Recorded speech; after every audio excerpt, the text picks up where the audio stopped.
नमस्कार साथियों, जैसा कि आप जानते हैं कि एचटेट का पेपर नज़दीक आ रहा है। उसके लिए हम वन शॉट में वीडियो है वो कंप्लीट कर रहे हैं। तो आज का जो हमारा टॉपिक है वो है एंजाइम। एंजाइम से 2 क्वेश्चन पूछे जाते हैं, तो चलिए डिस्कस करते हैं हम एंजाइम। एंजाइम क्या होता है, यानी कि जो एंजाइम है वो क्या है, बायोकैटलिस्ट।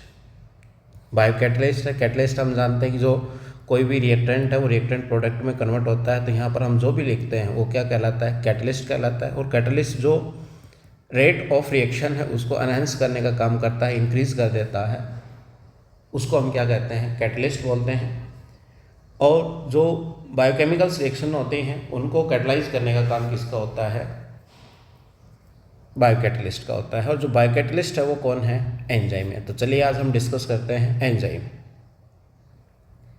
एंजाइम का सरफिक्स क्या है, एज। यानी कि हम कोई भी नाम लिखेंगे उस नाम के पीछे क्या लगा देंगे, एज वर्ड लगा देंगे, तो वो क्या कहलाता है, एंजाइम कहलाता है। ठीक है, तो एंजाइम क्या है, उसका सरफिक्स हो गया। उसके बाद हम एंजाइम जो टर्म है वो किसने दिया है, कोहेन ने दिया। सबसे इंपॉर्टेंट क्वेश्चन बनता है, इनकी टोटल हम 4 नाम डिस्कस करेंगे साइंटिस्ट के। उसमें जो फर्स्ट नाम आता है वो कौन सा आता है, कोहेन आता है। इन्होंने क्या दिया है, टर्म दिया। फर्स्ट डिस्कवर्ड है एंजाइम जो है वो कौन सा है, जाइमेज है। किसमें डिस्कवर किया है, ईस्ट में। और किसने डिस्कवर किया है, बुचनर ने। यानी कि first discovered by Buchner in yeast. जो एंजाइम का नाम कौन सा है, जाइमेज। फर्स्ट प्योरीफाइड मीन्स क्या होगा, क्रिस्टलाइजेशन जिसने भी किया है, यानी कि हम प्योर फॉर्म में एक्सट्रैक्ट किया है। क्योंकि हम जानते हैं कि एंजाइम कौन होते हैं, प्रोटीन है। और प्रोटीन का क्या है, सॉलिडिफिकेशन, या हम कह सकते हैं क्रिस्टलाइजेशन जिसने किया है वो कौन सा है, सुमनेर है। उन्होंने किसमें, जैकबिन जो लोबिया प्लांट होता है उसके अंदर, उसका जो नाम रखा है वो कौन सा है, यूरेनियम दिया है।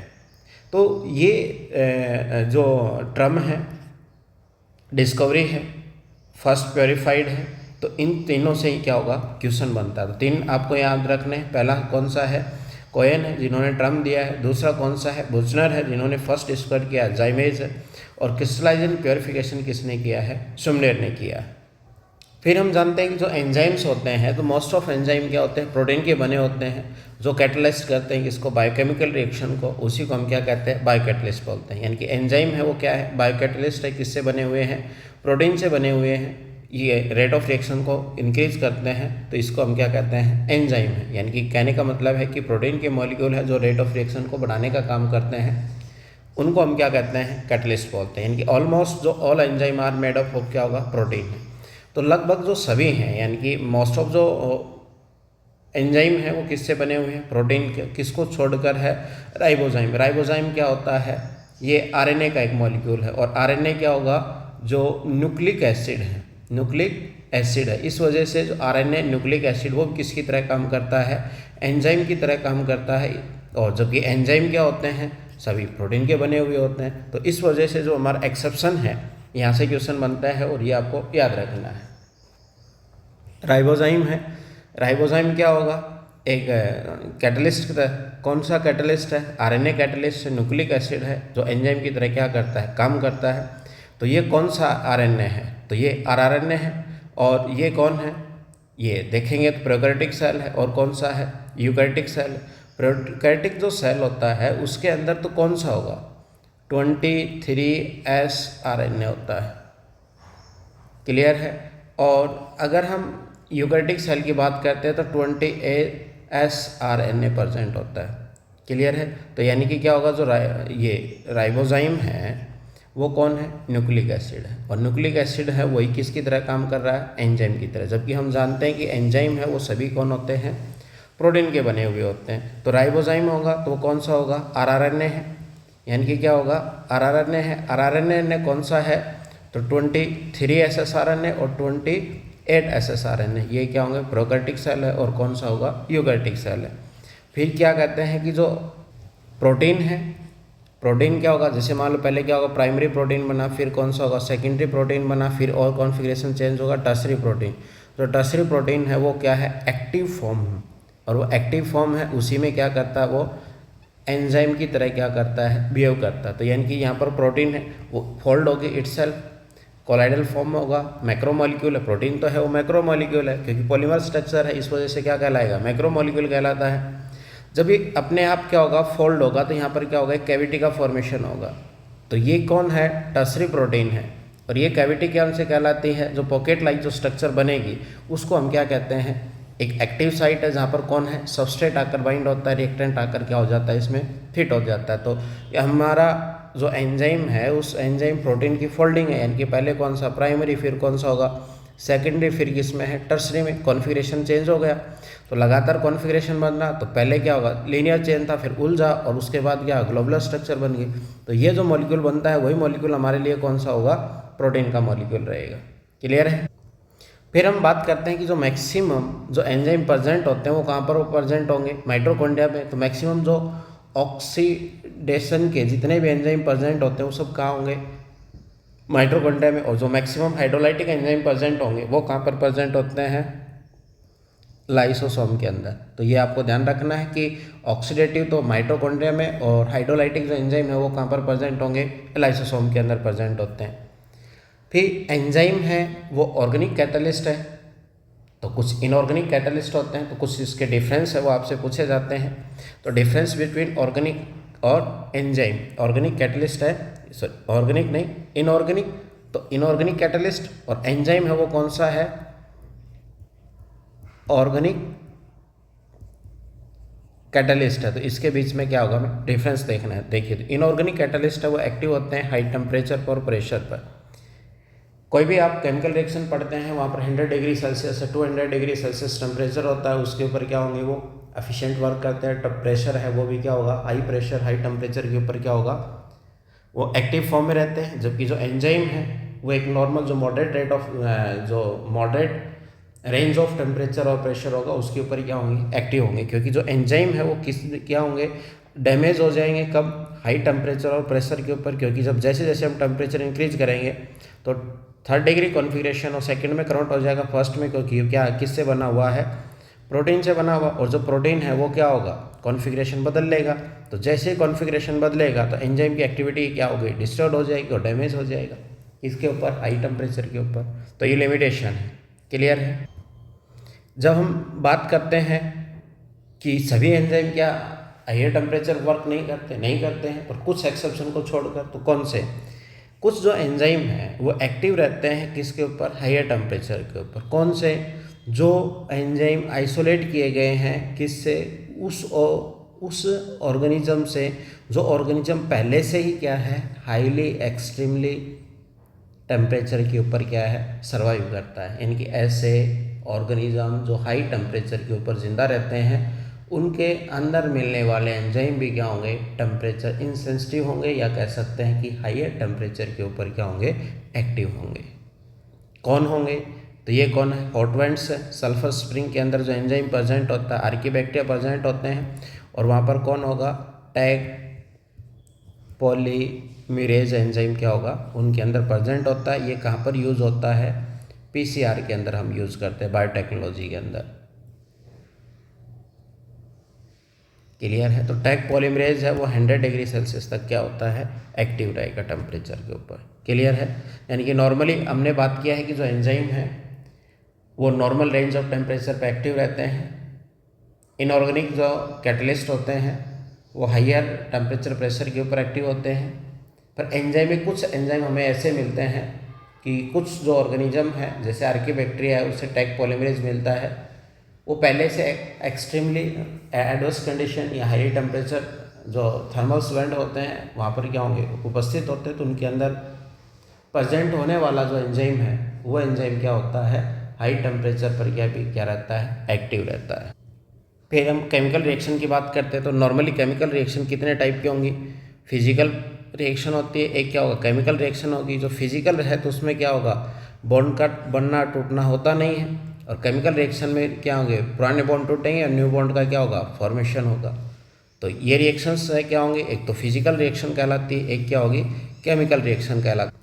फिर हम बात कर रहे हैं कि जो फिजिकल रिएक्शन है, जैसे उसमें आइस है, टेम्परेचर क्या होगा, इंक्रीज होगा तो वाटर में कन्वर्ट हो गया, फिर से टेम्परेचर क्या हो गया, इंक्रीज हो गया तो वेपर में कन्वर्ट हो गया। तो यहाँ पर भी क्या H2 की फॉर्म में, यहाँ पर भी H2 भी, यहाँ H2 यानी कि वाटर है, वाटर की फॉर्म क्या होगी, फिजिकल फॉर्म चेंज हो रही है, इस वजह से कौन सा चेंज बोलेंगे, फिजिकल चेंज बोलेंगे।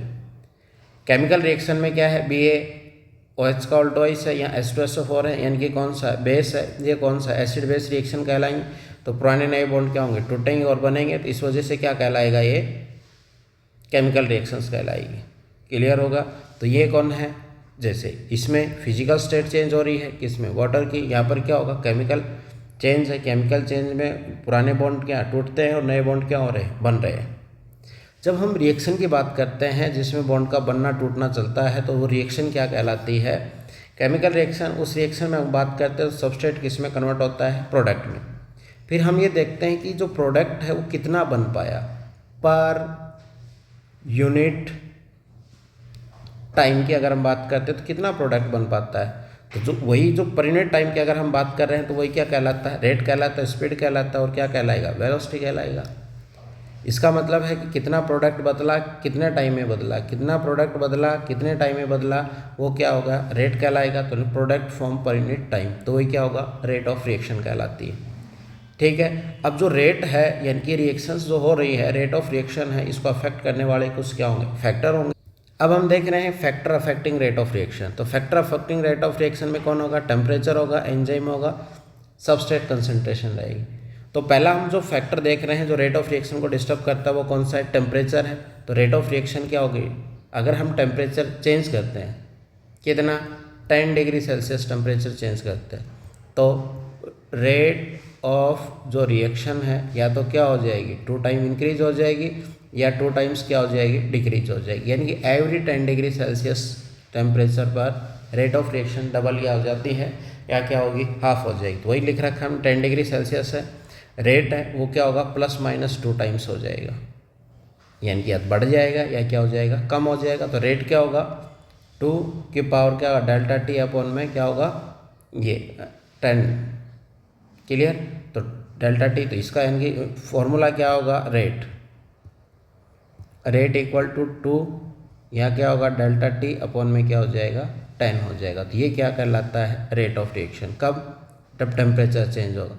मान लो 30 डिग्री, यार मान लेते हैं कि जैसे 20 डिग्री से कितना हुआ, 30 डिग्री सेल्सियस चेंज हुआ। तो पहले रेट ऑफ रिएक्शन मान लो x था, तो अब रेट ऑफ रिएक्शन कितना हो जाएगा, 2x टाइम हो जाएगा।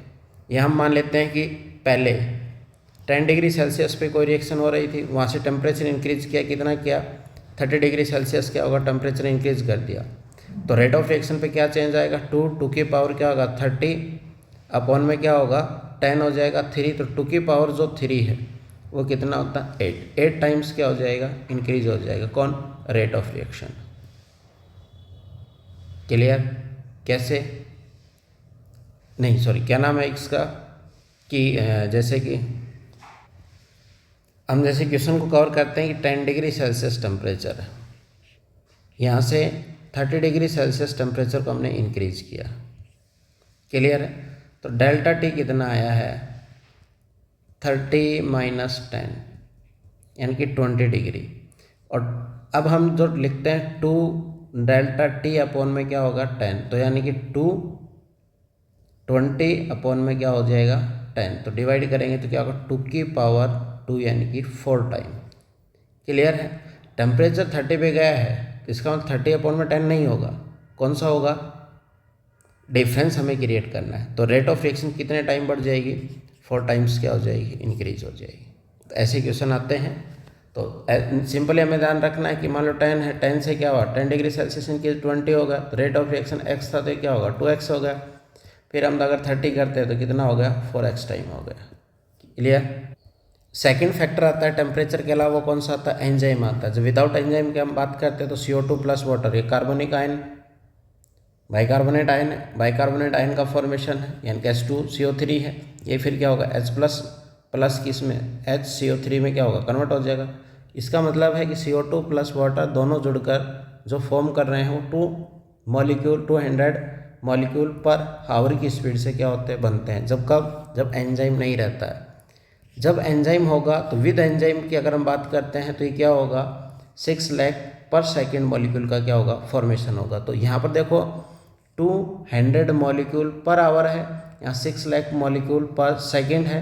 तो यानी कि एंजाइम ने आकर रेट ऑफ रिएक्शन को कितने टाइम इंक्रीज कर दिया है, लगभग कितना होगा, 10 मिलियन टाइम्स क्या होगा, रेट ऑफ रिएक्शंस क्या हो गई, इंक्रीज हो गई। तो यानी कि जो एंजाइम है वो एंजाइम क्या करते हैं, रिएक्शन की स्पीड को क्या करते हैं, स्पीड अप करते हैं। जैसे हमने देखा कि टेम्परेचर है, टेम्परेचर बढ़ने की वजह से रेट ऑफ रिएक्शन क्या होता है, इंक्रीज होता है। फिर हमारे पास क्या है कि कुछ डेफिनेशंस आती हैं। डेफिनेशन में हमने पहले देखा है क्या है, टर्नओवर नंबर है। टर्नओवर नंबर है, इसमें क्या है कि 1 molecule of enzyme convert number of substrate into product per unit time. एक एंजाइम का मॉलिक्यूल है, ये पर यूनिट टाइम में कितने सबस्ट्रेट के मॉलिक्यूल को क्या करवाता है, प्रोडक्ट में कन्वर्ट करवा पाता है, उसी को हम क्या कहते हैं, टर्नओवर नंबर बोलते हैं। क्लियर। 1 मॉलिक्यूल ऑफ एंजाइम, एक एंजाइम का मॉलिक्यूल है, कितने सबस्ट्रेट प्रोडक्ट को कन्वर्ट कर पाता है, सबस्ट्रेट से प्रोडक्ट में कन्वर्ट कर पाता है, उसी को क्या कहते हैं, टर्नओवर नंबर बोलते हैं। एक हमने देखा था कि ये कौन सा है, एक्टिव साइट है। एक्टिव साइट है कौन सी है, एंजाइम में, जहाँ ये एंजाइम टर्सरी में क्या होगा, फोल्ड होगा तो यहाँ पर एक पॉकेट लाइक स्ट्रक्चर का फॉर्मेशन होता है। उस पॉकेट लाइक स्ट्रक्चर को हम क्या कहते हैं, एक्टिव साइट है। और एक्टिव साइट पर आकर कौन बाइंड होता है, सबस्ट्रेट बाइंड होता है। और फिर उसके बाद क्या होगा, वो कैटलाइज होता है। यानी कि एक्टिव जो साइट है वो क्या है, एंजाइम के अंदर प्रेजेंट होती है the structure eight which the specific substrate आकर क्या होगा, बाइंड होगा और कैटलाइज होगा। जहाँ सबस्ट्रेट आकर बाइंड होता है उसी को हम क्या कहते हैं, एक्टिव साइट बोलते हैं। एक साइट होती है other than the active site, तो ये कौन है, एक्टिव साइट है। इसके अलावा कौन सा है, एलोस्टेरिक साइट है। एलोस्टेरिक साइट है, ये अदर देन द क्या है, एक्टिव साइट है। एक्टिव साइट के अलावा कौन सा, एलोस्टेरिक है। तो इसी पे क्या होगा, ये सबस्ट्रेट है, ये बाइंड नहीं होगा किसके ऊपर, एलोस्टेरिक साइट के ऊपर। तो यहाँ पर सबस्ट्रेट के अलावा कोई दूसरा मॉलिक्यूल आकर क्या होगा, बाइंड होगा। तो इसी साइट को हम क्या कहते हैं, एलोस्टेरिक साइट बोलते हैं। यानी कि डेफिनेशन में एक तो दे रखा है टर्नओवर नंबर, एक मॉलिक्यूल कितने सबस्ट्रेट को कन्वर्ट कर पाता है। दूसरा एक्टिव साइट, जहाँ पर सबस्ट्रेट आकर बाइंड होता है। एलोस्टेरिक साइट, जहाँ पर सबस्ट्रेट के अलावा आकर कुछ भी बाइंड होता है, उसको क्या कहते हैं, एलोस्टेरिक साइट बोलते हैं। एलोस्टेरिक साइट क्या कहलाती है, a site at which other than the substrate molecule are bind. तो सबस्ट्रेट मॉलिक्यूल है, उसके अलावा कोई दूसरा मॉलिक्यूल आकर बाइंड होता है, उसको हम क्या कहते हैं, एलोस्टेरिक साइट बोलते हैं। और हम जानते हैं कि जो एलोस्टेरिक साइट है, सबस्ट्रेट के अलावा बाइंड है, तो ये एंजाइम की स्पीड को क्या करती है, कंट्रोल करती है। यानी कि इसको स्पीड अप कर सकती है, उसको स्लो डाउन करवा सकती है, उसको इनिबिट कर सकती है। कि जो भी चेंज होगा एंजाइम के अंदर, वो एलोस्टेरिक के साइट है, उस पर कोई मॉलिक्यूल बाइंड होगा, वो एक्टिवेटर है, वो इनिबिटर है, वो कोई भी मॉलिक्यूल हो सकता है। उस वजह से एंजाइम की कैटालाइटिक जो एफिशिएंसी है वो क्या होगी, डिस्टर्ब होगी, चेंज होगी। चलिए, तो अभी तक हमने पढ़ा है कि एंजाइम है, एंजाइम किससे मिलकर बने हुए हैं, प्रोटीन से मिलकर बने हुए हैं। तो ऑर्गेनिक और इनऑर्गेनिक जो कैटलिस्ट है उनके बारे में हमने डिस्कस किया है। फिर हमने बात की है कि रिएक्शन होती हैं, रिएक्शन कौन कौन सी, फिजिकल है, केमिकल है। तो केमिकल जो रिएक्शंस है, उस केमिकल रिएक्शन में पर यूनिट टाइम कोई प्रोडक्ट फॉर्म हो रहा है तो उसको क्या कहते हैं, रेट बोलते हैं। और रेट ऑफ रिएक्शन को अफेक्ट करने वाले क्या हैं, फैक्टर हैं। तो पहला हमने कौन सा पढ़ा है, टेम्परेचर। दूसरा हम कौन सा पढ़ रहे हैं, एंजाइम। अब एंजाइम भी क्या करता है, रेट ऑफ रिएक्शन को चेंज करता है। यानी कि एंजाइम है वो किसके ऊपर इम्पैक्ट डालता है, मेटाबॉलिक रिएक्शंस के ऊपर इम्पैक्ट डालता है। तो अब ये देखते हैं कि जो मेटाबॉलिक रिएक्शंस होती हैं, यानी कि मेटाबॉलिज्म होगा। तो मेटाबॉलिज्म क्या होता है, मल्टी स्टेप जो केमिकल रिएक्शंस प्रेजेंट होती हैं, जिसमें कैटलिस्ट है वो सेम भी हो सकता है, डिफरेंट कैटलिस्ट है, वो उसको क्या करते हैं, कन्वर्ट करते हैं किसी मॉलिक्यूल को प्रोडक्ट के अंदर। उसी को हम क्या कहते हैं, मेटाबॉलिज्म बोलते हैं। यानी कि लिविंग सेल के अंदर जितनी भी बायोकेमिकल रिएक्शंस होंगी, उन सभी को कलेक्टिवली हम क्या कहते हैं, मेटाबॉलिज्म बोलते हैं। सिंगल स्टेप हो सकता है, मल्टी स्टेप हो सकता है, लीनियर हो सकता है, सर्कुलर पाथवे हो सकता है, साइक्लिक पाथवे हो सकता है। यानी कि जो ट्रैफिक होता है मेट्रो सिटी के अंदर, सेम वैसे ही क्या होगा, बायोकेमिकल रिएक्शंस होती है। उन्हीं बायोकेमिकल रिएक्शंस को कलेक्टिवली हम क्या कहते हैं, मेटाबॉलिज्म है। मेटाबॉलिज्म में कुछ बन रहा है, कुछ टूट रहा है, एनाबॉलिक रिएक्शंस है, कैटाबॉलिक रिएक्शंस है, यानी कि एम्फीबॉलिक रिएक्शन चलती है, तो उसी को हम क्या कहेंगे, मेटाबॉलिक रिएक्शंस बोलते हैं। जैसे एरोबिक रेस्पिरेशन है, एरोबिक रेस्पिरेशन में ग्लूकोज है वो किस में कन्वर्ट होता है, पायरुविक एसिड में या पायरुवेट में कन्वर्ट होगा। 10 स्टेप प्रोसेस होता है, ग्लाइकोलाइसिस है, उसमें 10 डिफरेंट टाइप के एंजाइम क्या होते हैं, यूज होते हैं। ठीक है, तो पायरुविक क्या होगा, एसिड कन्वर्ट हो जाएगा और क्या बनेगा, CO2 और H2O। बाद में फिर फर्दर पायरुवेट है वो किस में टूटता है, CO2 और H2O में, यानी कि यहाँ पर क्या हो रहा है, कंप्लीट ऑक्सीडेशन है, कंप्लीट ऑक्सीडेशन है। तो कंप्लीट ऑक्सीडेशन की क्या कहें, एरोबिक रेस्पिरेशन कहलाता है। एनारोबिक रेस्पिरेशन की बात करते हैं तो ग्लूकोज है वो किस में कन्वर्ट हो जाता है, लैक्टिक एसिड के, यानी कि स्केलेटल मसल्स के अंदर। और फर्मेंटेशन होगा तो वहाँ पर जो ग्लूकोज है वो किस में कन्वर्ट हो जाएगा, एल्कोहल प्लस CO2 में कन्वर्ट हो जाएगा। यहाँ पर सबस्ट्रेट क्या है, सेम सबस्ट्रेट है, कंडीशन क्या है, डिफरेंट है। सेम सबस्ट्रेट है, कंडीशन क्या है, डिफरेंट है। एंजाइम डिफरेंट यूज हो रहे हैं। एंजाइम सबस्ट्रेट क्या है, सेम है, इसमें डिफरेंट एंजाइम क्या हो रहे हैं, कैटलिस्ट हो रहे हैं। कंडीशन बदले तब भी एंजाइम बदलता है, सबस्ट्रेट बदले तब भी एंजाइम बदलता है, रिएक्शन बदले तब भी एंजाइम अलग होता है, और सभी क्या होंगे, अलग अलग स्टेप को कंट्रोल करते हैं। तो वही कहा कि हमने मल्टी स्टेप केमिकल जो रिएक्शंस है उसको कैटलिस्ट है। सेम कैटलिस्ट हो सकता है, डिफरेंट कैटलिस्ट हो सकता है, और जो बायोकेमिकल रिएक्शंस को कंट्रोल कर रहे हैं वो कैटलिस्ट कौन से हो जाएंगे, एंजाइम है, बायोकैटलिस्ट है। यानी कि सेम एंजाइम और डिफरेंट एंजाइम उस रिएक्शंस को क्या करते हैं, कैटलाइज करते हैं। फिर हम देख रहे हैं कि डिफरेंट सबस्ट्रेट है और डिफरेंट क्या है, रिएक्ट कंडीशन है, तो उसमें क्या होगा, एंजाइम, डिफरेंट एंजाइम क्या होते हैं, यूज़ होते हैं। फिर हम ये देखना चाहते हैं कि जो एंजाइम है वो वर्क कैसे करता है। हमने देखा कि विदाउट एंजाइम 200 मॉलिक्यूल पर हावर्स में कन्वर्ट हो रहे थे, और वहीं अगर एंजाइम प्रेजेंट होता है तो कितने मॉलिक्यूल हैं, 6 लाख मॉलिक्यूल पर सेकेंड है, लगभग क्या होगा, 10 million time rate of reactions क्या हो गई, इंक्रीज हो गई। वहीं हम देखते हैं कि इसकी वर्किंग एफिशिएंसी क्या है, या वर्किंग जो स्टाइल है, वर्क कैसे करता है, कैसे लार्ज नंबर ऑफ जो रिएक्टेंट होते हैं उनको प्रोडक्ट में कन्वर्ट कर देता है, या हाईली चेंज करता है किसके अंदर, रेट ऑफ रिएक्शन के अंदर। तो रिएक्शन है वो कितने टाइप की होती हैं, on the basis of activation energy. Activation energy के बेसिस पर क्या होगा, एक तो एक्सोथर्मिक रिएक्शन रहेगी, एक कौन सा है, एंडोथर्मिक है। एक्सोथर्मिक में जो हीट एनर्जी है वो क्या होती है, रिलीज होगी। एंडोथर्मिक में जो हीट एनर्जी है वो क्या होगी, यूज होगी। इसमें क्या होगा, रिलीज होगा। तो इसी के बेसिस पर, जो एक्टिवेशन एनर्जी के बेसिस पर हमारे पास जो रिएक्शन होती हैं वो कितने टाइप की होंगी, 2 टाइप की, या तो एनर्जी यूज हो रहेगी या रिएक्शन के दौरान एनर्जी क्या होगी, रिलीज होगी। यानी कि क्या होगा, एंडोथर्मिक रिएक्शन है या क्या होगा, एक्सोथर्मिक रिएक्शन। यानी कि सबस्ट्रेट है, प्रोडक्ट में कन्वर्ट हो रहा है, एनर्जी रिलीज हो रही है, तो ये एनर्जी रिलीज हो रही है तो रिएक्शन कौन सी है, एक्सोथर्मिक है। सबस्ट्रेट है, सबस्ट्रेट एनर्जी को यूज़ कर रहा है, किस में कन्वर्ट हो रहा है, प्रोडक्ट में कन्वर्ट हो रहा है, तो यहाँ पर क्या है, यूज ऑफ एनर्जी है। तो यहाँ क्या होगा, रिक्वायर्ड एनर्जी नहीं है। क्यों नहीं है, क्योंकि एनर्जी खुद रिलीज हो रही है, तो do not required energy. Energy यानी इन द सेंस क्या होगा, हीट एनर्जी। यहाँ एनर्जी क्या हो रही है, यूज़ हो रही है, तो एनर्जी क्या होगा, रिक्वायरमेंट होगा। तो ये स्पॉन्टेनियस प्रोसेस होगा जो एनर्जी रिलीज होती है। यहाँ एनर्जी का यूज़ होगा तो एनर्जी हमें देनी पड़ेगी, तब प्रोसेस करवाना पड़ेगा, तो कौन सा है, नॉन स्पॉन्टेनियस रिएक्शन है। चलिए हम ग्राफ के अंदर देखते हैं। तो यहाँ पर क्या होगा, सबस्ट्रेट हो गया, ये प्रोडक्ट की एनर्जी है, तो यहाँ पर क्या होगा, पोटेंशियल एनर्जी है, यहाँ पर प्रोग्रेशन ऑफ क्या है, रिएक्शन है। तो रिएक्शन जब हम जाएंगे तो देखेंगे कि ये क्या है, सबस्ट्रेट है, और ये सबस्ट्रेट से क्या होगा, प्रोडक्ट में कन्वर्ट हो गया। तो पहले सबस्ट्रेट की एनर्जी क्या है, कम है, प्रोडक्ट की कम है, किसकी कम है, लोअर एनर्जी किसकी है, प्रोडक्ट की, और हायर एनर्जी किसकी है, सबस्ट्रेट की। तो इसने क्या किया, ओवरऑल एनर्जी को क्या किया, रिलीज किया। यहाँ पर हम देखते हैं एंडोथर्मिक में ग्राफ देखेंगे तो सबस्ट्रेट की एनर्जी क्या है, कम है, प्रोडक्ट की एनर्जी क्या है, तो इतनी एनर्जी का क्या किया है, इन्होंने यूज़ किया है, और यूज़ हुआ है, एनर्जी को यूज़ किया है। तो सबस्ट्रेट के साथ एनर्जी यूज़ हुआ तो किसमें, प्रोडक्ट में। तो रिएक्शन में एनर्जी का रिक्वायरमेंट है, तो रिएक्शन कैसी है, नॉन स्पॉन्टेनियस है, क्योंकि एनर्जी देंगे तभी क्या होगा, रिएक्शन प्रोसीड होगी। इसका मतलब क्या है, एंडोथर्मिक रिएक्शन, एंडोथर्मिक रिएक्शन। और यहाँ हीट एनर्जी के तौर पे क्या हो, रिलीज हो रही, तो कौन सा है, एक्सोथर्मिक रिएक्शन कहलाती है। यहीं फिर हम एंजाइम के अंदर देखते हैं, तो ये क्या है, पोटेंशियल एनर्जी है, ये क्या है, रिएक्शन का प्रोग्रेशन है।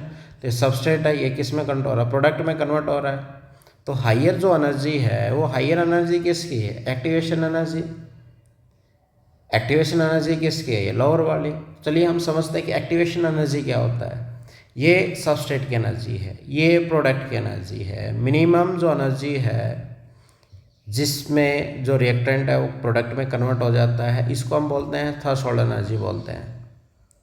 और कितनी एनर्जी है जो हमें कितनी एनर्जी है जो हमें क्या चाहिए, एक्स्ट्रा चाहिए। एक्स्ट्रा अमाउंट ऑफ एनर्जी जो रिक्वायर्ड है, एक्स्ट्रा अमाउंट ऑफ एनर्जी जो रिक्वायर्ड है सबस्ट्रेट को प्रोडक्ट में कन्वर्ट होने के लिए, उसी को हम क्या कहते हैं, एक्टिवेशन एनर्जी बोलते हैं। तो ये क्या है, नॉर्मल रिएक्शन हो रही है तब जो एंजाइम नहीं है, और ये एंजाइम है, ये एंजाइम क्या करता है, एक्टिवेशन एनर्जी को क्या कर देता है, रिड्यूस कर देता है। इसका मतलब है सबस्ट्रेट के पास एनर्जी थी, विदाउट एंजाइम उसको एनर्जी बैरियर क्या था, ज़्यादा था, और जैसे एंजाइम आया तो एनर्जी बैरियर क्या होगा, कम हो गया। तो लार्ज नंबर ऑफ जो सबस्ट्रेट है वो किस में कन्वर्ट हो रहे हैं, प्रोडक्ट में कन्वर्ट हो गए। इस वजह से रेट ऑफ रिएक्शन क्या हो जाती है, इंक्रीज हो जाती है, अनहांस हो जाती है। यानी कि इधर कोई एक विलेज है, इधर क्या कोई सिटी है, बीच में कौन आता है, माउंटेन आता है। माउंटेन की हाइट अगर ज़्यादा होगी तो यहाँ पर नंबर ऑफ लोगों का आना जाना क्या रहेगा, कम रहेगा, तो रेट ऑफ रिएक्शन क्या है, कम है। यहाँ पहाड़ है, उसकी हाइट जो माउंटेन है उसकी हाइट को क्या कर दिया, रिड्यूस कर दिया है। यानी कि जो बैरियर है, जो एनर्जी बैरियर है, उस बैरियर को क्या कर दिया, रिड्यूस करवा दिया। इतना एनर्जी बैरियर रिड्यूस हो गया जिसकी वजह से नंबर ऑफ मॉलिक्यूल क्या कर जाएंगे, बैरियर क्रॉस कर जाएंगे, तो रेट ऑफ रिएक्शंस क्या हो जाएगी, बढ़ जाती है। ठीक है, तो ग्राफ के अंदर एक क्वेश्चन पूछा जाता है कि एक्टिव एनर्जी के बेसिस पर एंजाइम क्या करता है, एंजाइम क्या करता है, रिड्यूस कर देता है या लोअर डाउन किसको, एक्टिवेशन एनर्जी को। ठीक है, तो ये जो स्टेज होगी इसको क्या आंसर बोलता है, ट्रांजिशन। ये एवरेज किसकी एनर्जी है, सबस्ट्रेट की। एवरेज एनर्जी किसकी है, प्रोडक्ट की। मिनिमम एनर्जी चाहिए वो कौन सी, थ्रेशोल्ड है। एक्स्ट्रा अमाउंट ऑफ एनर्जी चाहिए वो कौन सी, एक्टिवेशन एनर्जी है। सबस्ट्रेट प्रोडक्ट के बीच में जो एनर्जी रिलीज बचेगी उसको क्या कहते हैं, डेल्टा एच। यही क्या होती है, हीट एनर्जी होती है जो रिलीज होती है या एब्जॉर्ब होगी ड्यूरिंग द रिएक्शन। फिर हम जो एंजाइम है वो क्या करता है, रिड्यूस करता है एनर्जी बैरियर को, यानी कि एक्टिवेशन एनर्जी को क्या कर देता है, कम होगा। एंजाइम के नेचर देखते हैं वो कैसे वर्क करता है, एक्टिवेशन होता है। तो इसमें इंटरमीडिएट जो स्टेप होते हैं वो सभी क्या होंगे, अनस्टेबल है। सबस्ट्रेट स्टेबल है, प्रोडक्ट स्टेबल है, बीच के जितने भी स्टेप हैं वो सब क्या होंगे, अनस्टेबल होंगे। हम देखते हैं कि कैसे कैसे एंजाइम वर्क करता है। तो पहले सबस्ट्रेट के साथ क्या होगा, एंजाइम बाइंड होगा, तो बाइंडिंग स्टेप होता है, ये रिवर्सिबल स्टेप होगा। सेकेंड स्टेप कौन सा होता है, कैटलाइज होगा। कौन सा, सेकेंड स्टेप, तो ये सबसे फास्टेस्ट होता है।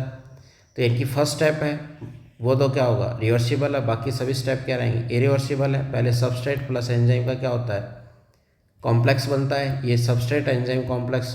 तो एंजाइम प्रोडक्ट कॉम्प्लेक्स में कन्वर्ट होता है। फिर एंजाइम क्या कर देता है, प्रोडक्ट को क्या कर देता है, रिलीज कर देता है, और एंजाइम वापस से आकर क्या होगा, रिएक्शन में पार्टिसिपेट कर देता है। क्योंकि हम जानते हैं रिएक्शन एंजाइम है वो कैटलिस्ट की तरह काम करता है। कैटलिस्ट जो रिएक्शन में पार्टिसिपेट करता है पर यूज़ नहीं होता है, इस वजह से एंजाइम फिर फर्दर किसी नेक्स्ट रिएक्शन में क्या हो जाएगा, इन्वॉल्व हो जाएगा।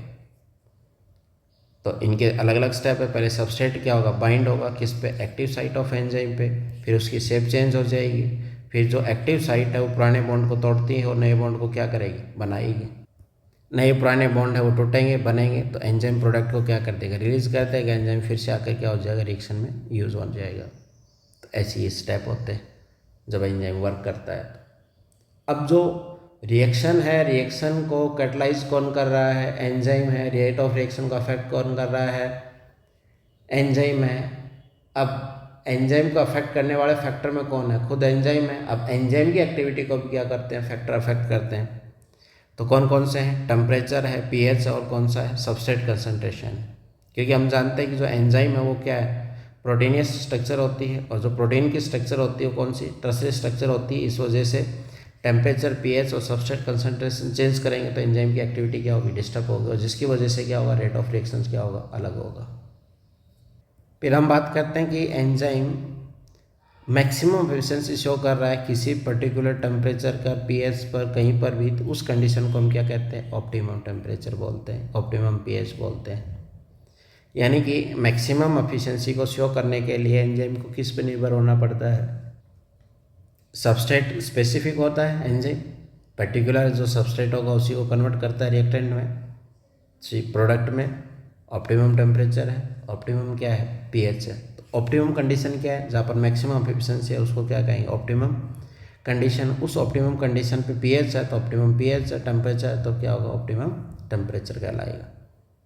ऑप्टिमम पीएच टेम्परेचर क्या है, नैरो रेंज होते हैं। यहाँ पर अगर हम बात करते हैं तो ये क्या है हमारे पास, एक टेम्परेचर के ग्राफ, ये किसका, पीएच का ग्राफ है, तो इसकी एक्टिविटी भी क्या कहती है, ऐसे इससे एक्टिविटी भी क्या है, नैरो रेंज है। तो ये जो मैक्सिमम है यहाँ पर जो एफिशिएंसी शो होगी तो ये क्या होगा, ऑप्टिमम हो जाएगा। बाकी सभी क्या है इसके, इनकी एक पीक पॉइंट के बाद या तो कम रहेगा तब भी एक्टिविटी कम रहेगी, ज़्यादा है तो भी एक्टिविटी क्या होगी, ज़्यादा होगी, कम होगी। मैक्सिमम एफिशिएंसी किस पे से होता है, जहाँ पर भी एंजाइम की मैक्सिमम एफिशिएंसी से होती है उस पर्टिकुलर टेम्परेचर और पीएच को हम क्या कहते हैं, ऑप्टिमम टेम्परेचर और ऑप्टिमम पीएच। फिर हम बात करते हैं किसकी, सबस्ट्रेट कंसंट्रेशन। जैसे हम सबस्ट्रेट कंसंट्रेशन इंक्रीज़ करेंगे तो रेट ऑफ रिएक्शन पहले बढ़ेगा, उसके बाद रेट ऑफ रिएक्शन बढ़ना बंद हो जाएगा। मान लो पहले हमारे पास कितने एंजाइम थे, 10 एंजाइम थे, 10 एंजाइम में से 7 एंजाइम वर्क कर रहे थे। अब कुछ जो एंजाइम मॉलिक्यूल है वो सबस्ट्रेट के साथ बाइंड नहीं हो पा रहे थे, हमने सबस्ट्रेट कंसंट्रेशन इंक्रीज कर दिया तो बाइंडिंग होने के चांसेस क्या हो गए, बढ़ गए, तो रेट ऑफ रिएक्शंस क्या हो जाता है, बढ़ जाता है। एक बार मैक्सिमम जितने भी एंजाइम के मॉलिक्यूल है वो सभी सबस्ट्रेट से बाइंड हो गए, तो उसके बाद अगर सबस्ट्रेट कंसंट्रेशन को हम इंक्रीज करते हैं तो रेट ऑफ रिएक्शन है वो इंक्रीज नहीं हो पाता है। क्यों नहीं हो पाता है, कि जितने मॉलिक्यूल थे एंजाइम के वो सभी यूज़ हो रहे हैं किसके अंदर, वर्किंग के अंदर, तो रेट ऑफ रिएक्शन अब क्या नहीं होगा, इंक्रीज नहीं होगा। इसी वजह से हमने क्या कहा है कि सबस्ट्रेट कंसंट्रेशन इंक्रीज करते हैं तो एक बार रेट ऑफ रिएक्शन बढ़ता है, उसके बाद कांस्टेंट हो जाता है, क्योंकि कोई भी एंजाइम है पीछे तरफ नहीं बचा है सबस्ट्रेट से बाइंड होने के लिए, तो रेट ऑफ रिएक्शन क्या नहीं होती, इंक्रीज नहीं होती। क्लियर है। तो हम ग्राफ देखते हैं, ये कौन है, सबस्ट्रेट कंसंट्रेशन है, इधर क्या है, रेट ऑफ रिएक्शन यानी कि वेलोसिटी है। एंजाइम जैसे काम करना शुरू करता है और फिर क्या होगा, एंजाइम है उसके अंदर सैचुरेशन पॉइंट आ गया, तो यहाँ पर क्या है कि जितने मॉलिक्यूल हैं सब क्या हो रहे हैं, यूज़ हो रहे हैं, तो मैक्सिमम स्पीड इससे ज़्यादा हो नहीं सकती, तो इसको हम क्या कहते हैं, वीमैक्स बोलते हैं। फिर हम एंजाइम की एफिशिएंसी को जांचने के लिए हम क्या डिफाइन करते हैं, केएम को डिफाइन करते हैं। केएम क्या होता है कि जो मैक्सिमम वेलोसिटी का जो हाफ होता है यानी कि v/2 होता है, यानी कि 50% होता है, उसी को हम क्या बोलते हैं, केएम बोलते हैं। यानी कि केएम क्या होगा, केएम वो सबस्ट्रेट कंसंट्रेशन जिसके ऊपर मैक्सिमम वेलोसिटी कहाँ तक पहुँच जाए, हाफ तक पहुँच जाए, उसी को हम क्या कहते हैं, केएम को कांस्टेंट बोलते हैं। माइकलिस मेंटेन कांस्टेंट है ये। अब जब रेट ऑफ रिएक्शन, कुछ फैक्टर्स हैं जो रेट ऑफ रिएक्शंस को क्या करते हैं, अफेक्ट करने वाले हैं। सभी फैक्टर्स स्टेबल कंडीशन नहीं होगी तो एंजाइम भी क्या नहीं होगा, मैक्सिमम एफिशिएंसी को शो नहीं करेगा। कौन कौन से, कैसे, जैसे हम पढ़ते हैं प्रोसेस ऑफ इनहिबिटर। कुछ इनहिबिटर होते हैं जो रेट ऑफ रिएक्शंस को क्या करवाते थे, बंद करवा देते, स्लो डाउन करवा देते, क्योंकि एंजाइम है उसकी एक्टिविटी को क्या कर देते हैं, या तो अनहेंस करते हैं, एक्टिवेटर की तरह काम होगा, या इनहिबिटर के तौर पे आते हैं तो वो क्या करवाते हैं, इनहिबिट करवाते हैं। देखिए कैसे, इसको बोलते हैं competitive inhibitor and reversible type. ये हमारे पास कौन सा है, एंजाइम। इस एंजाइम के ऊपर ये कौन सी है, एक्टिव साइट है। इट एक्टिव साइट के ऊपर आकर कौन बाइंड होता है, सबस्ट्रेट मॉलिक्यूल आकर बाइंड होता है। यानी कि ये एक्टिव साइट है, यहाँ पर कौन बाइंड होगा, सबस्ट्रेट मॉलिक्यूल बाइंड होगा, तो सबस्ट्रेट आकर क्या होगा, इस पर फिट हो जाएगा। पर क्या होगा कि जब इसमें इनहिबिटर प्रेजेंट होगा तो इनहिबिटर क्या है, सिमिलर स्ट्रक्चर शो कर रहा है, ये स्ट्रक्चर सिमिलर है, तो सिमिलर स्ट्रक्चर को शो करता है किस पे, जहाँ सबस्ट्रेट आकर बाइंड होना चाहिए तो उस जगह पर आकर कौन बाइंड हो जाता है, इनहिबिटर बाइंड हो जाता है। तो एक्टिव साइट को ब्लॉक किसने कर लिया, इनहिबिटर ने। तो किसको नहीं जुड़ने का मौका मिला, सबस्ट्रेट को। सबस्ट्रेट जुड़ेगा ही नहीं एंजाइम से तो प्रोडक्ट नहीं बनेगा, अगर प्रोडक्ट नहीं बने तो रेट ऑफ रिएक्शंस क्या हो गई, डिक्रीज हो गई। तो ऐसे में जो सबस्ट्रेट है वो बाइंड नहीं हो पाता है, क्योंकि जो सबस्ट्रेट है, सबस्ट्रेट की जगह पर कौन बाइंड है, इनहिबिटर है। अगर हम सबस्ट्रेट की कंसंट्रेशन बहुत ज़्यादा बढ़ा देते हैं तो मैक्सिमम चांस किसके हैं, सबस्ट्रेट बाइंड होने के, इनहिबिटर बाइंड होगा नहीं। इस वजह से इसको ओवरकम किससे किया जाता है, इनकेज द सबस्ट्रेट कंसंट्रेशन। तो जैसे हम सबस्ट्रेट कंसंट्रेशन इंक्रीज करेंगे तो कॉम्पिटिटिव इनहिबिटर के तौर पर इनहिबिटर से पहले कौन बाइंड हो जाएगा, सबस्ट्रेट बाइंड हो जाएगा, तो रेट ऑफ रिएक्शन है वो वापस से मैक्सिमम आ जाएगी, अटेन हो जाएगी। इनहिबिटर है, सबस्ट्रेट के प्लेस पर क्यों बाइंड होता है, क्योंकि ये क्या होगा, एनालॉगस स्ट्रक्चर रखता है, इस वजह से सरफेस पर एंजाइम के साथ जाकर कौन होगा, बाइंड हो जाएगा, किसके ऊपर, एक्टिव साइट के ऊपर। किसको बाइंड होने का मौका नहीं मिलेगा, सबस्ट्रेट को, तो रेट ऑफ रिएक्शन क्या हो जाएगी, डिक्री। तो एंजाइम में एक कॉम्पिटेटिव जो इनहिबिटर का एग्जाम्पल है वो सबसे ज़्यादा पूछा जाता है, और वो कौन सा होगा, सक्सेनिक डिहाइड्रोजनेज। स्ट्रक्चरल एनालॉगस किसके साथ है, मेलोनेट के साथ। ये आपको हम कह सकते हैं कि वेरी वेरी इंपॉर्टेंट है, ये पूछा जाता है और पूछा जाएगा। यानी कि एंजाइम को इनहिबिटर जो कैसा है, कॉम्पिटेटिव इनहिबिटर है, रिवर्सिबल टाइप का है। ये किसके अंदर देखने को मिलता है, सक्सेनिक डिहाइड्रोजनेज। इसका कौन है, मेलोनेट। यानी कि मेलोनेट आकर बाइंड हो जाएगा, सक्सेनिक डिहाइड्रोजनेज एंजाइम है वो एक्टिव नहीं हो पाएगा। और सक्सेनिक डिहाइड्रोजनेज एंजाइम है वो कहाँ पर प्रेजेंट होता है, क्रेब्स साइकिल के अंदर। यानी कि क्रेब्स साइकिल क्या नहीं होगी, कंप्लीट नहीं होगी, तो बैक्टीरियल जो ग्रोथ है वो क्या हो जाएगी, इनहिबिट हो जाएगी। ऐसे में सेकेंड जो एग्जाम्पल आता है हमारा, फर्स्ट एग्जाम्पल तो ये है, सेकेंड एग्जाम्पल कौन है, सल्फर ड्रग्स है। एनालॉगस स्ट्रक्चर किसके अंदर है, PABA, पैरामिनो बेंजोइक एसिड है। ठीक है, ये क्या होगा, एक किसी पर्टिकुलर जो सब्सटेंस है उसको सिंथेसिस में बैक्टीरियल सेल के अंदर यूज होता है। जब ये नहीं रहेगा तो सल्फर ड्रग्स की प्रेजेंस में तो बैक्टीरियल ग्रोथ है क्या हो जाएगी, इनहिबिट हो जाएगी। सेकेंड हम कौन सा पढ़ रहे हैं, नॉन कॉम्पिटिटिव इनहिबिटर और इरिवर्सिबल टाइप। नॉन कॉम्पिटिटिव है, इसका मतलब जो भी मॉलिक्यूल आकर बाइंड होगा वो एक्टिव साइट पर बाइंड नहीं होगा। एक्टिव साइट के अलावा कौन सी है, एलोस्टेरिक साइट है, इसके ऊपर क्या होगा, आकर बाइंड होगा। और कौन सा, इरिवर्सिबल है, एक बार बाइंड होगा वापस हटेगा नहीं, तो कंप्लीटली एंजाइम को क्या कर देता है, डिस्ट्रॉय कर देता है। सबस्ट्रेट है, क्यों बाइंड नहीं हो पाता है, तो एक्टिव साइट के ऊपर सबस्ट्रेट आकर बाइंड होना चाहता है, पर एलोस्टेरिक साइट के ऊपर जो इनहिबिटर आकर बाइंड हो गया, जिसकी वजह से एक्टिव साइट है वो क्या हो गई, डिस्टर्ब हो गई।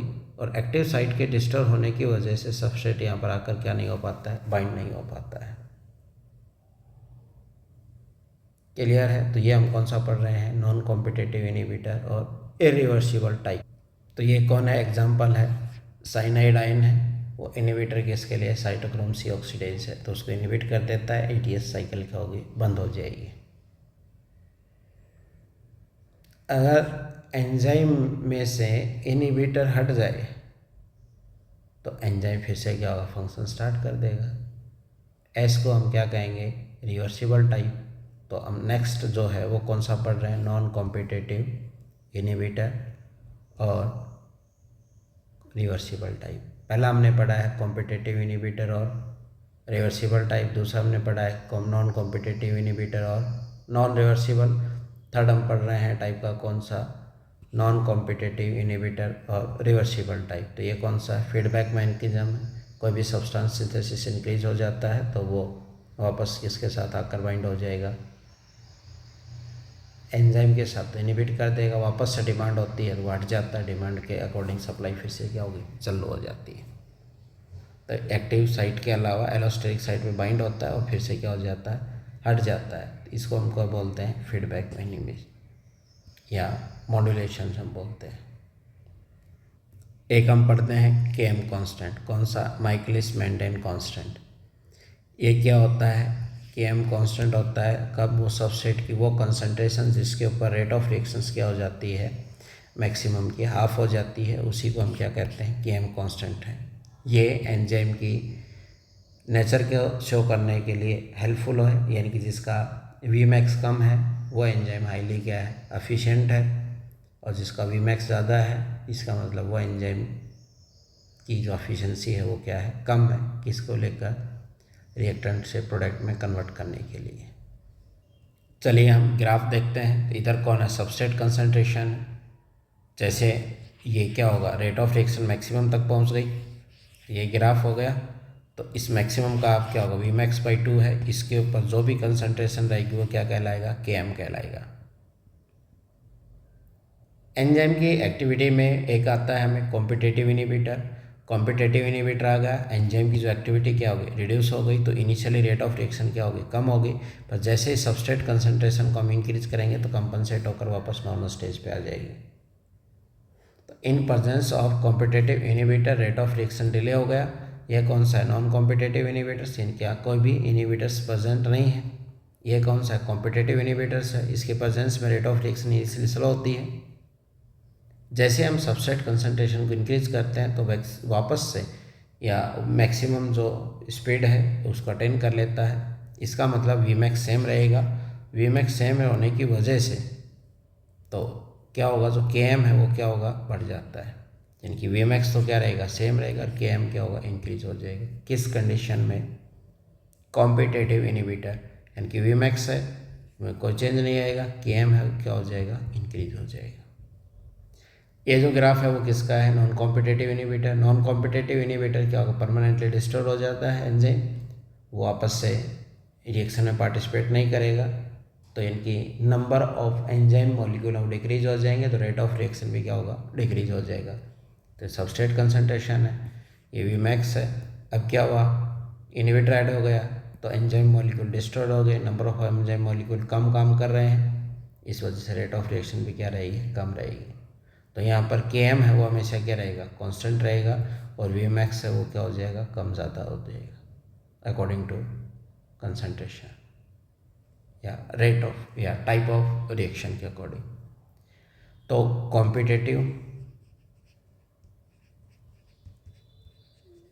कॉम्पिटेटिव रिएक्शन के अंदर क्या होगा, कॉम्पिटेटिव इनिबिटर के प्रेजेंस में वी मैक्स में कोई चेंज नहीं आएगा, के एम इंक्रीज हो जाएगा। नॉन कॉम्पिटेटिव इनिबिटर है, नॉन कॉम्पिटेटिव इनिबिटर में वी मैक्स डिक्रीज हो जाएगा पर के एम में कोई चेंज नहीं आएगा।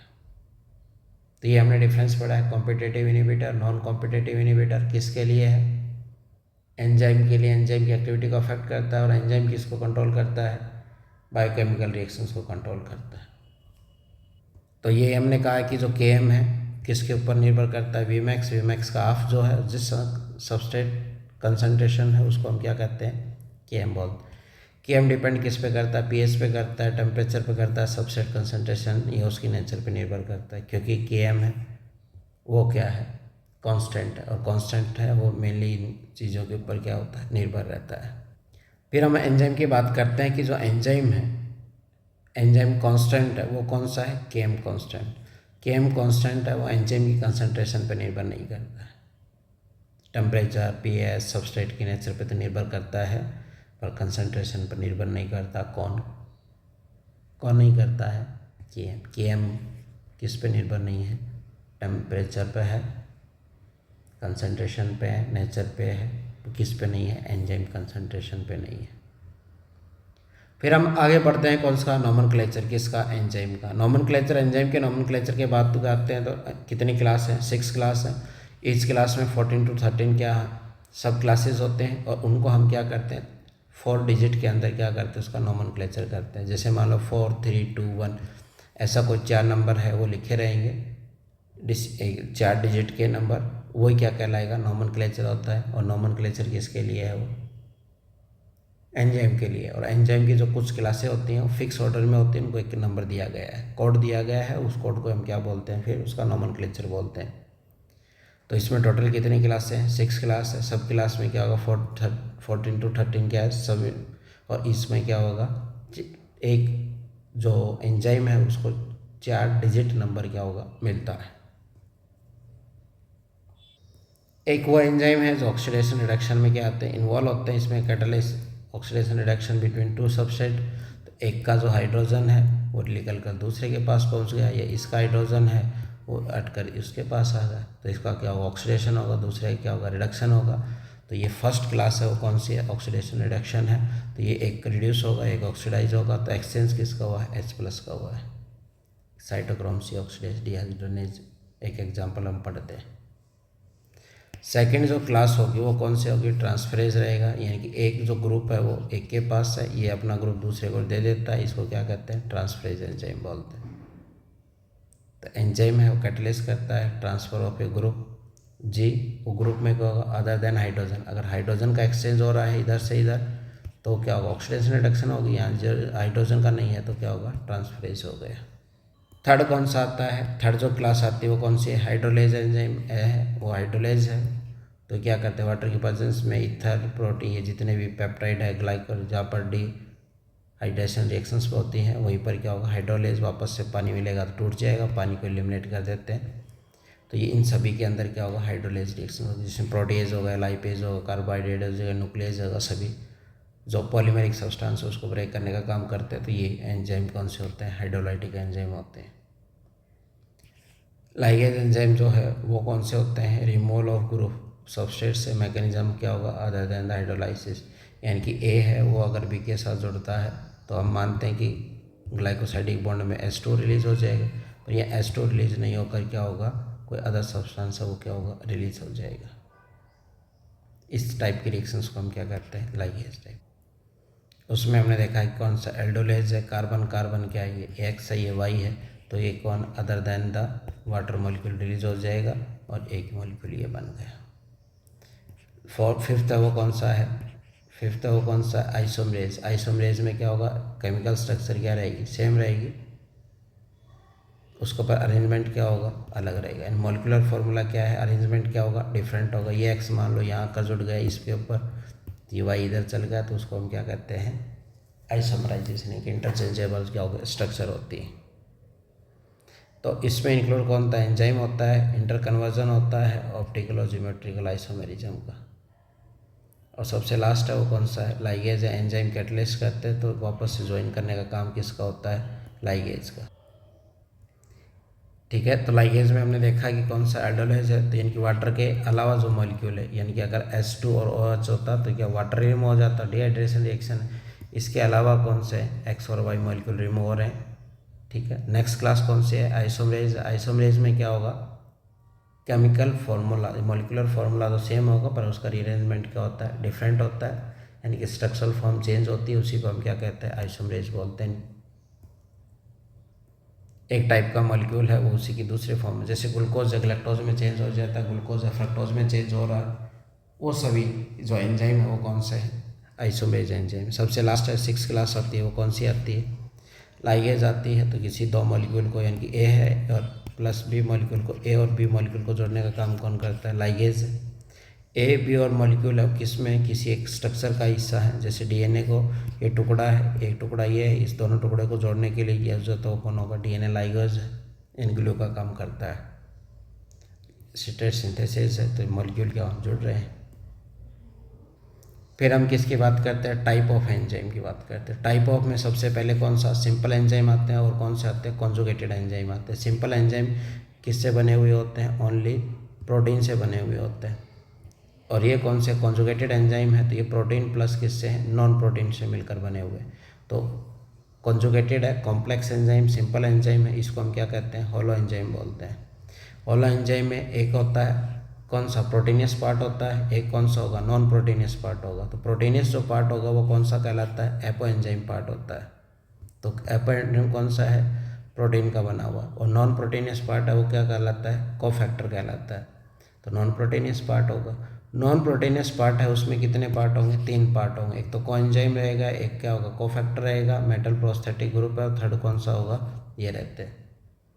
तो कोएंजाइम है, कोएंजाइम क्या होंगे? ऑर्गेनिक मॉलिक्यूल है। इधर भी क्या है? ऑर्गेनिक मॉलिक्यूल है। ये क्या होंगे? लूजली पैक बाउंड होते हैं।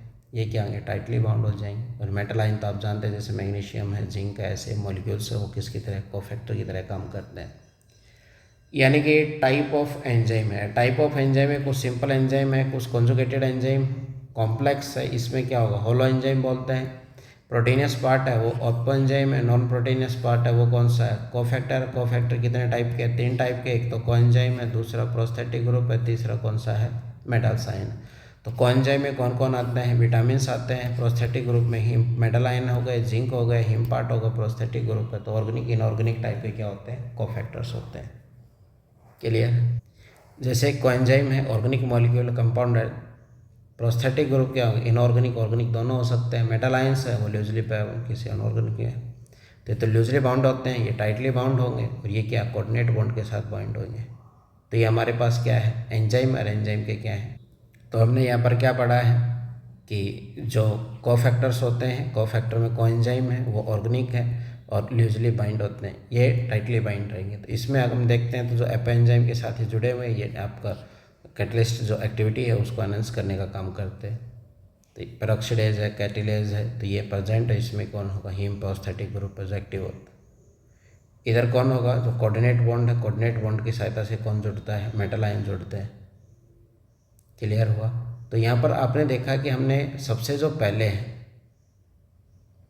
पहले हमने एंजाइम है, एंजाइम के बारे में बात की है, फिर रिएक्शन की बात की है, फिर रेट ऑफ रिएक्शन की बात की है, फिर फैक्टर अफेक्टिंग की बात की है, फिर फैक्टर अफेक्टिंग में एंजाइम है, एंजाइम अफेक्टिंग की बात की है, फिर उसमें एंजाइम की वर्किंग एक्टिवेशन एनर्जी के बेसिस पर देखा है, फिर जो अदर फैक्टर्स होते हैं जो एंजाइम को अफेक्ट करते हैं, फिर जो type of reaction on the basis of enzyme है रिवर्सिबल में और रिवर्सिबल, उसके अकॉर्डिंग हमने आगे देखा है कॉम्पिटिटिव इनहिबिटर है और नॉन कॉम्पिटिटिव इनहिबिटर्स है। और कलेक्टिवली हमने यहाँ पर क्या कर लिया है, कंप्लीट जो एंजाइम वाला पार्ट है वो सिंगल शॉट के अंदर कंप्लीट कर लिया है। और ये यहाँ से एस्टेट के अंदर क्वेश्चन आते हैं, 2 क्वेश्चन है वो कन्फर्म मिलते हैं एंजाइम से। तो इसमें आपको विशेष जो चीज़ें आपको याद रखनी है वो तो एक तो साइंटिस्ट के नाम है, टर्म किसने दिया, फर्स्ट कौन सा है, सेकंड क्रिस्टलाइजेशन फर्स्ट कौन सा है, डिस्कवर है, तो वो आप याद कर ही लेंगे। उसके साथ ही क्या है कि इसका ग्राफ आता है एनर्जी के बेसिस पर, एक्टिवेशन एनर्जी को लेकर, एक कॉम्पिटिटिव नॉन कॉम्पिटिटिव इनहिबिटर्स करते हैं, और लास्ट में जो हमने पॉइंट डिस्कस किए हैं कौन सा, टाइप ऑफ एंजाइम। इस टाइप ऑफ एंजाइम से भी क्या क्वेश्चन बनते हैं। तो इसमें क्या होगा कि जो सिंपल प्रोटीनियस है वो सिंपल एंजाइम है, एक complex enzyme protein non protein दोनों का पार्ट है, और जो कॉन्जुगेटेड एंजाइम कॉम्प्लेक्स है उसको होलो एंजाइम बोलते हैं, प्रोटीनियस पार्ट वो क्या कहेंगे एपो एंजाइम है। कोफैक्टर हो गए, कोफैक्टर भी हमारे पास कितने टाइप के होते हैं, 3 टाइप के होते हैं, एक तो कोएंजाइम होता है, एक प्रोस्थेटिक ग्रुप होता है, एक मेटालाइन होता है। तो यहाँ से आप 1-2 बार आप वीडियो को देखिए, कहीं पर कोई अगर क्वेश्चन बना रहे हैं तब तक आप 1-2 वीडियो आप कंटिन्यू देखेंगे तो उसके बाद आपका परसेप्शन है वो एग्ज़ाम को लेकर तैयार हो जाएगा, क्वेश्चन सॉल्व होना स्टार्ट हो जाएगी। और ये वीडियो अगर आपको अच्छी लगती है तो हमारे साथ जुड़े रहें फर्दर वीडियो के लिए। धन्यवाद।